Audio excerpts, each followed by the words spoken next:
Hi everyone, thanks for dropping in. Today I'm going to be doing a Winnie and Walter playdate, which is kind of a challenge that they have happening over in their blog, so make sure you hop over and check it out. I'll put a link down below in the description.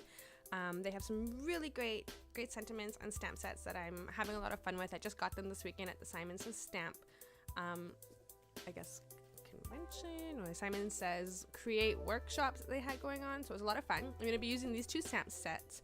The one on the left is the Big, the Bold, and You, and the one on the right is the Big Bang Confetti, and they're tons of fun to be working with.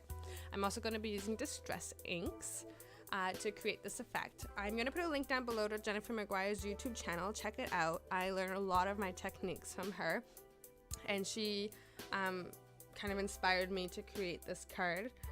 And yeah, so I just wanted to give her credit for this idea. So make sure you check her YouTube channel out.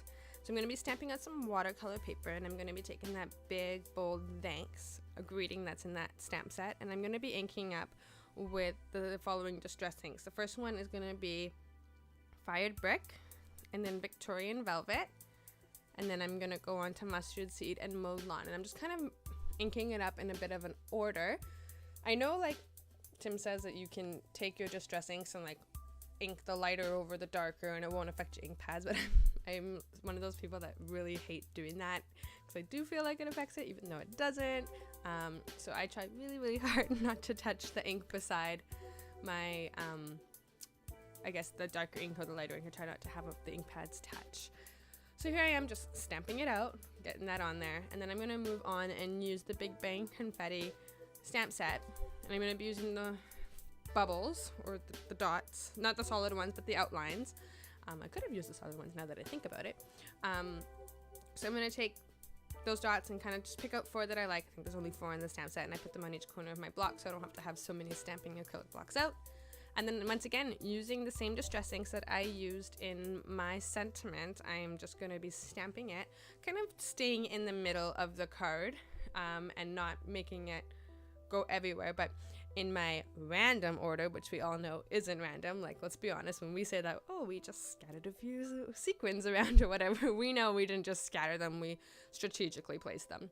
So I'm just strategically placing my bubbles, and then I'm going to take my mini mist, or my mister here, and you can use a mini mister, it works as well, anything to get some water onto the paper, and just a couple of sprays. You don't want to over soak your paper, otherwise your colors and your inks will just start to run.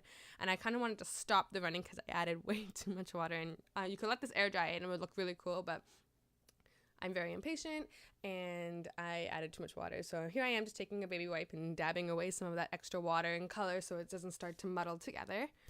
Once I have my piece of paper dried and to the touch, I'm going to take my archival jet black ink, and using the same sentiment, I'm going to stamp directly over top of the one that I just spritzed and sprayed, and it kind of adds a really big, not big, but it just adds a really nice halo around the word, and stamping it in black ink after makes it totally pop. So I really love this technique. I just started doing this actually. Jennifer did this a while ago, and I was like, oh, I should really try that, and today I was like, okay, I'm going to try that.